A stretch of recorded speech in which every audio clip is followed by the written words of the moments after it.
Question number fifth question में हमें एक स्टेटमेंट दे रखी है, इसमें से हमें खुद से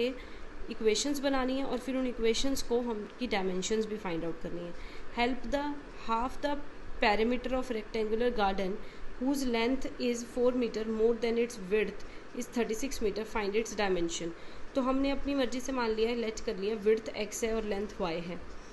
तो आपको क्या दे रखा है कि जो लेंथ है वो 4 मीटर ज़्यादा है विड्थ से, तो लेंथ तो ऑलरेडी 4 मीटर ज़्यादा है, तो हम 4 ऐड किस में करेंगे, विड्थ में ऐड करेंगे। तो यहाँ से आपके पास x इधर चला गया माइनस पे, y माइनस एक्स 4 के इक्वल आ गया। सेकंड इक्वेशन में क्या दे रखा है, पैरामीटर का हाफ। पहले तो पैरामीटर का फॉर्मूला क्या होता है, 2 इंटू लेंथ प्लस ब्रेड्थ, फिर उसका हाफ डिवाइड बाई 2, 2 से 2 कैंसिल हो रही है, दे किसके इक्वल रखा है हमें पैरामीटर का हाफ, 36 के, तो y प्लस एक्स हो गया 36। फर्स्ट इक्वेशन सेकंड इक्वेशन, इन दोनों ही इक्वेशंस को अलग अलग, जैसे हमने यहाँ पे पॉइंट्स लिए थे, ऐसे पॉइंट्स लेके इनको ग्राफिकली रिप्रेजेंट करना है। वो आपस में जहाँ पे मीट करेंगे आपको पता लग जाएगा कि आपके डायमेंशंस आ क्या रही हैं। Now question number question sixth में उन्होंने ना हमें एक इक्वेशन दे रखी है ये, और हमें आगे उसके 3 पार्ट्स दे रखे हैं कि इसी इक्वेशन के साथ एक इक्वेशन ऐसी बताइए जिससे कि ये इक्वेशन इंटरसेक्टिंग लाइंस की बन जाए, एक इक्वेशन ये पैरेलल की बन जाए, एक कोइंसिडेंट की बन जाए। तो मैंने 2 यहाँ पे एक्सप्लेन किए, थर्ड आप खुद से कर लीजिएगा।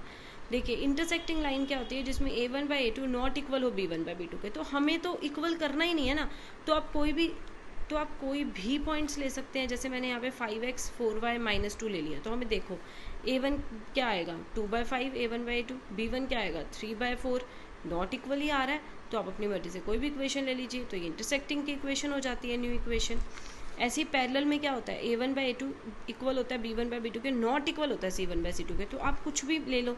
चाहे तो इसको ले लो कि हमने इस पूरे को 2 से मल्टीप्लाई किया है या 3 से किया है, बस 8 को नहीं करना है आपको, 8 की जगह पे कोई और नंबर ले लेना है मैंने यहाँ पे 2 लिया 2 से मल्टीप्लाई करके, तो अगर मैं 2x को 2 से मल्टीप्लाई करती हूँ तो 4x, और अगर मैं 3 को करती हूँ मल्टीप्लाई 2 से तो 6y, और 8 को मैंने किया नहीं तो कोई भी नंबर ले लिया। अब यहाँ से आप खुद देख सकते हैं a1/a2 2/4 कैंसिल होके 1/2,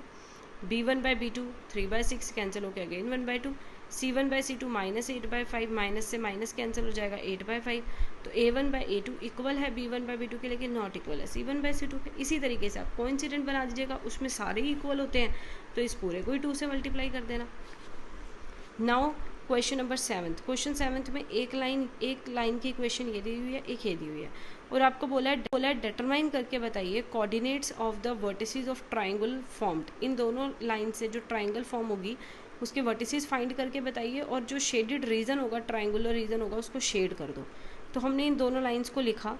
इन दोनों लाइंस के सॉल्व करके 1 उधर चला गया, कांस्टेंट टर्म्स को उधर ले जाके हमने इस तरीके से इसके पॉइंट्स बना लिए। तो मैंने यहाँ पे एग्जैक्ट ग्राफ नहीं बताया, जैसे आपको समझाने के लिए एक रफ ग्राफ बनाया है, आप प्रॉपर ग्राफ बनाएंगे तो इसके जो पॉइंट्स लोगे आप वो इस पर प्लॉट करेंगे, तो इस तरीके से लाइंस जो हैं वो एक दूसरे को इंटरसेक्ट करेंगी, तो एक्स एक्सिस की हेल्प से आपके पास एक ट्राइंगल आएगा, उस ट्राइंगल को शेड कर लीजिएगा आप, और एक्स एक्सिस के साथ ये दोनों लाइन जहाँ पे इंटरसेक्ट करी हैं, एक तो ये वर्टेक्स होगा, एक ये वर्टेक्स होगा, एक ये वर्टेक्स होगा। तो वैसे तो वाई के साथ भी ट्राइंगल बन रहा है, बट क्वेश्चन में बोला गया है कि एक्स एक्सिस के साथ ट्राइंगल लेना है हमने, तो आपने क्या करना है, इनके पॉइंट्स को लिखना है, नेम दे दो यहाँ पे ए बी